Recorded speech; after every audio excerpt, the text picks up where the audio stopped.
Rivers Alliance of Connecticut, the united voice of Connecticut's rivers.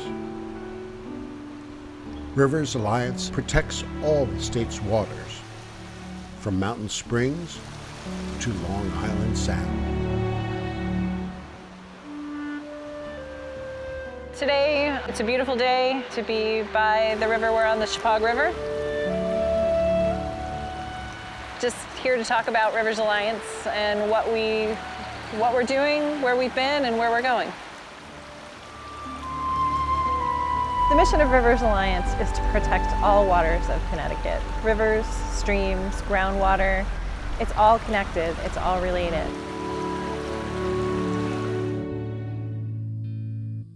In the not-so-distant past, American rivers were horribly polluted.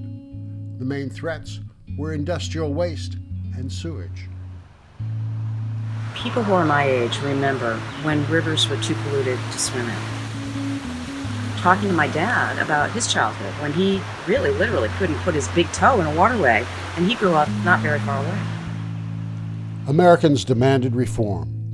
In response, Congress passed the Clean Water Act in 1972. Government officials and river groups went to work. Connecticut's rivers became cleaner, wildlife reappeared, and people went out on the water again. But around 1990, even though the state waters were cleaner, new problems emerged. We began to notice rivers with low water or entirely dried up, like this. Here's the typical pattern.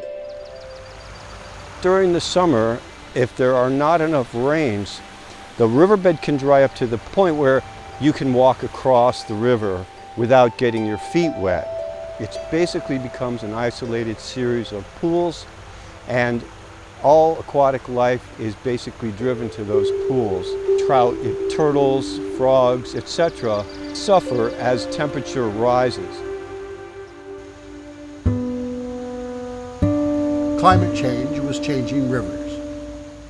River flows were lower and warmer. Oxygen levels were lower. Native aquatic species were suffering or disappearing. Algae, pond scum, and bacteria flourished. River groups were dealing with more than they could handle. At this time, Rivers Alliance was founded. About 25 years ago, we brought together people who just love rivers for a variety of different reasons, and we pounded out an agreement where we would formally join together, raise some money, hire a person, and bring our unified voice to Hartford every day.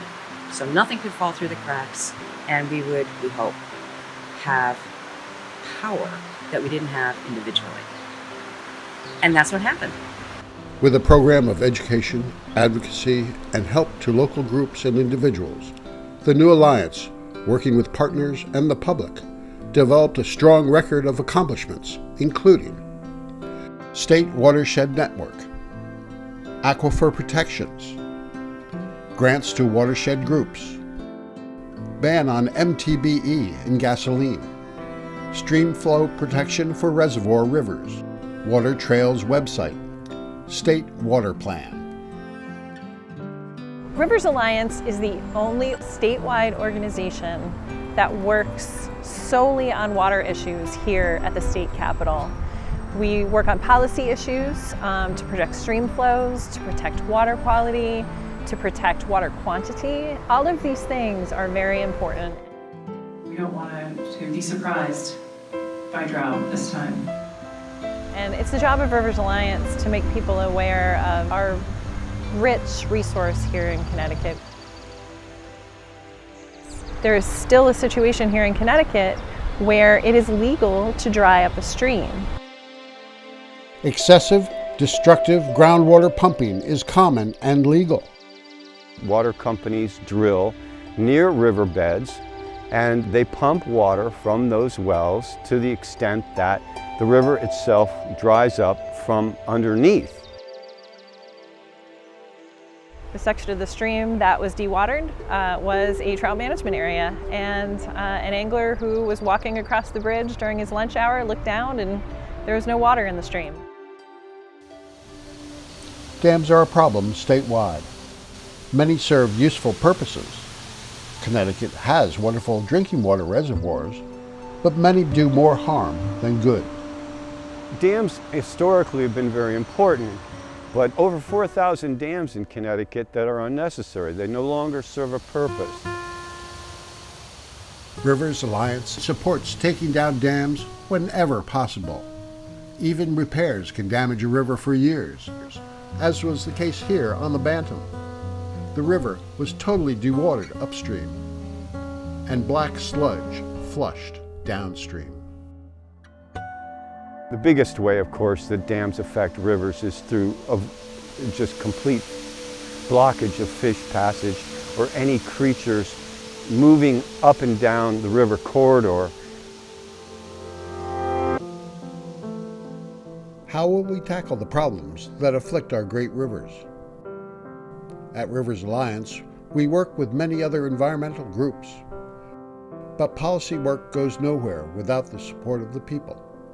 Truly, it is the people of Connecticut who lead in water protection.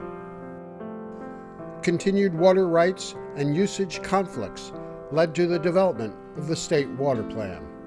In 2016, the semi-secret approval of a huge water bottling plant in Bloomfield using public water led to the creation of a citizens group that made headlines and changed the state plan. Since 2016, in Bloomfield, the Niagara Bottling Company has had access to 1.8 million gallons a day of Connecticut's waters. At the heart of this battle against the bottling and export of state water was the principle: water is a public trust resource, and the public must be able to participate in water decisions. In Connecticut, our waters are held in trust for all residents. This is a major fight of our times, to defend our precious resource for all of us. Public trust principle is an old principle in common law. It goes back to the Bible. All of a sudden, as the value of water rises, people don't want to hear about it anymore. The public trust is the foundation of water planning and management in Connecticut.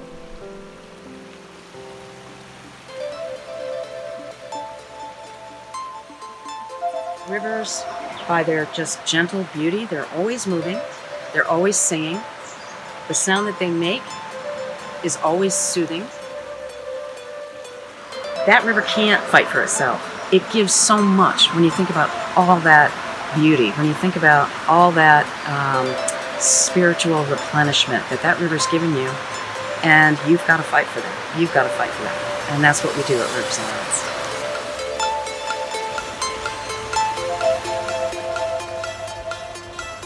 And we're ready to keep working to fix the problems that we're seeing in Connecticut.